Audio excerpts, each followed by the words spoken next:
Alright, so last year I made a video dethatching my lawn with the 13-inch Sunjoe Dethatcher.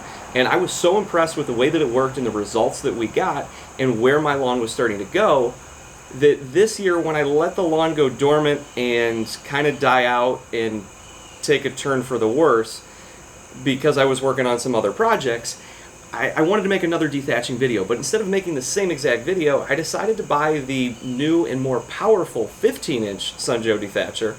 And I just got done using it yesterday, and without giving anything away, I'm pretty impressed with how this went. All right, so ultimately, it was a really hot summer. I was really busy, and I did do regular fertilizing, but without an irrigation system and as hot as our summer was, the lawn went dormant. The grass went into a non-growing stage and kind of browned out. And because of that, now there's a bunch of dead grass patches in the yard, and these patches are keeping the ground from getting water and getting air to those roots. So I really want to get rid of that dead grass so that I can fully utilize this year's growing season. So the first step of that process is going to be mowing the lawn. And as it turns out, a new dethatcher is not the only thing that I bought this year. I ended up buying a Toro Time Master, and I've got to say this is the best push mower I've ever used. I'm not going to get too far into it in this video, but I will probably end up making a video just on this mower because I'm really liking this thing. But I'm going to go ahead and mow the grass with the bagger on so that I can keep all of those clippings so that we don't have to deal with them later. Also, I'm mowing 2 settings lower than I normally do, which is a full inch lower than I normally do, so that we can get down lower and get more grass out of there, making it easier for us to dethatch and scarify.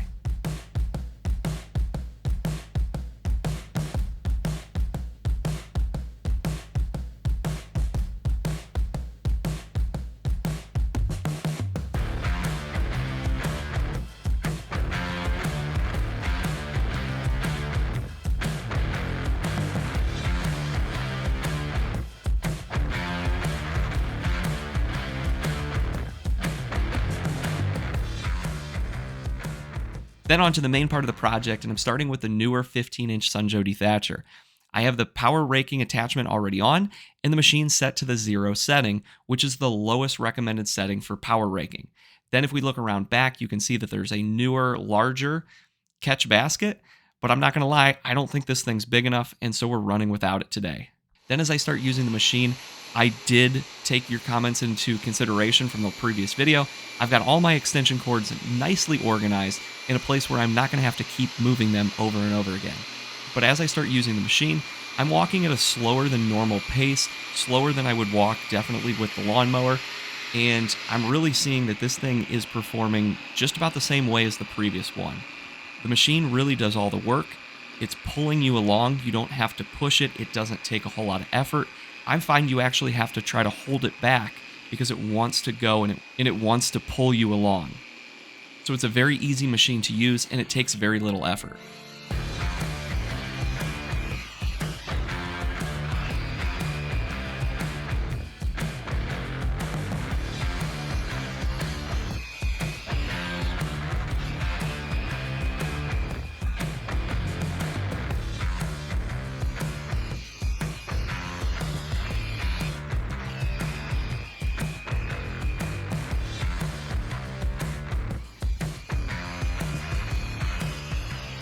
As we take a look at this thing, you can see that it has some power, and the one thing that I really like to see from this angle is that we're seeing just a lot of dead grass blades coming out of the ground. We're not seeing a whole lot of green. Yes, there is a little bit, so it's pulling out some of the growing grass, but most of those blades are dead, getting that stuff out of the lawn that we want.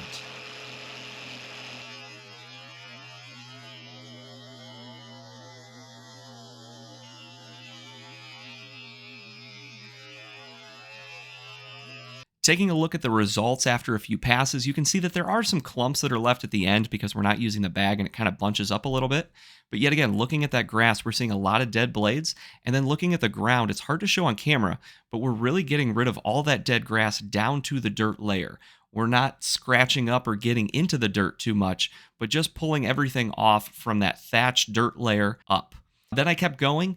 One kind of thing to note is that it does take a little bit of time to do this.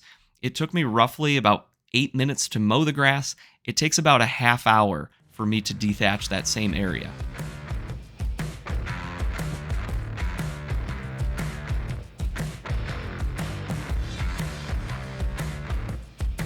Every once in a while, when I found kind of a worse patch, I would go over it twice or take a little bit longer going over it, only because I planned on not going over the lawn more than once.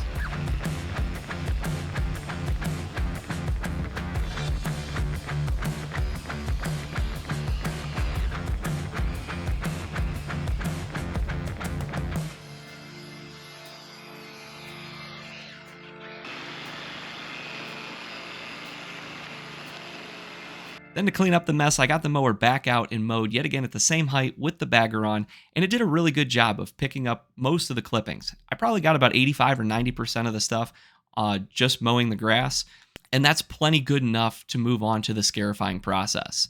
This mower works really well, being really wide, really impressed me. When I looked over this footage, this is less than 10 minutes of footage, so it took me less than that to mow this section of grass, even with emptying.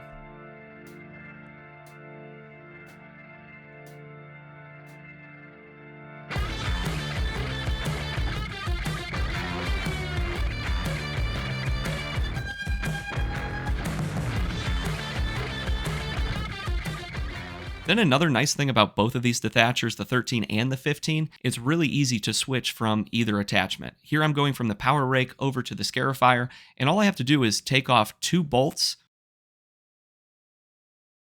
pull the power rake attachment out, then slide the Scarifier in, and put those 2 bolts back in, and you're ready to go.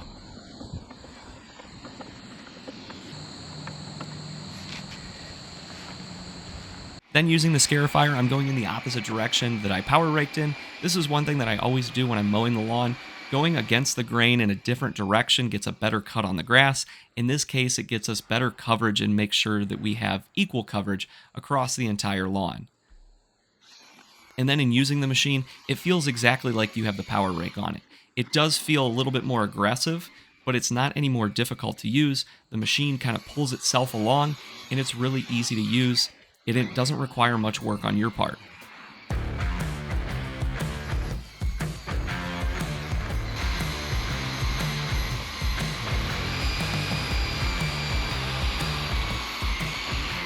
When you look at what's going on underneath the machine, you can definitely tell it's getting more aggressive.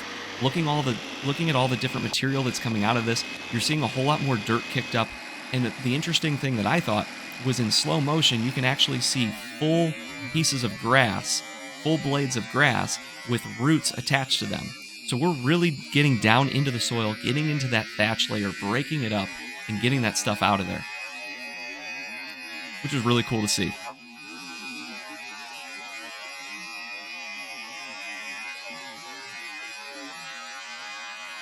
After a few passes, we can see that we're still getting more dead grass out of the lawn. And it's hard to show on camera, but we're really getting down to that dirt thatch layer now. And when we run our hands over it, we're actually picking up loose dirt. So we're stirring up that dirt, and there's lines in the ground that are created by that Scarifier blades. They're about 10 millimeters in depth, so not crazy deep, but we're getting down in there and we're stirring things up. It's a whole lot more aggressive than the power raking attachment. Then I kept going at pretty much at the same pace that we were power raking at, and it took me about 30 more minutes to complete the rest of the yard.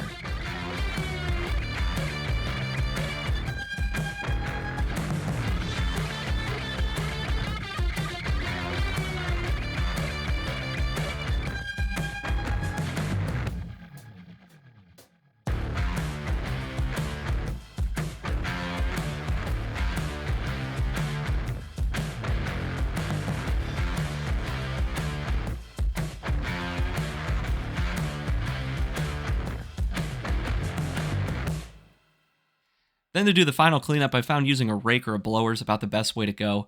Either one of these two methods are a whole lot more aggressive than using a mower. I personally liked using the blower because I can really get in there and blow those clippings out of the grass, and it's a whole lot less work than using a rake. This is the time where it's really rewarding because you're seeing all that grass pile up and seeing how much stuff came out of your lawn.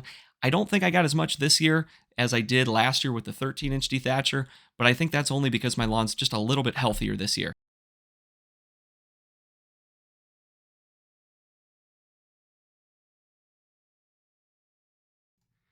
So looking at the final results, you can see that I've opened up a bunch of bare patches of dirt where that dead grass used to be.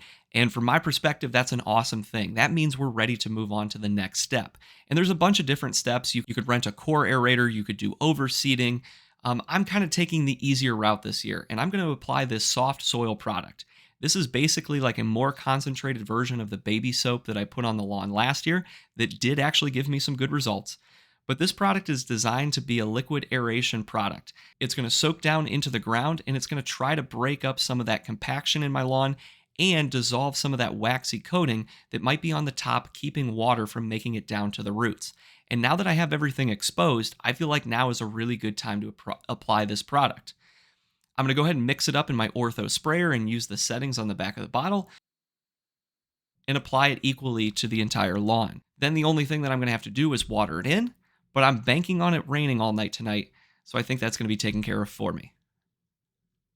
Alright, now at the time of filming this, it's the next day, and it's been raining all night and into the morning today to where we are right now.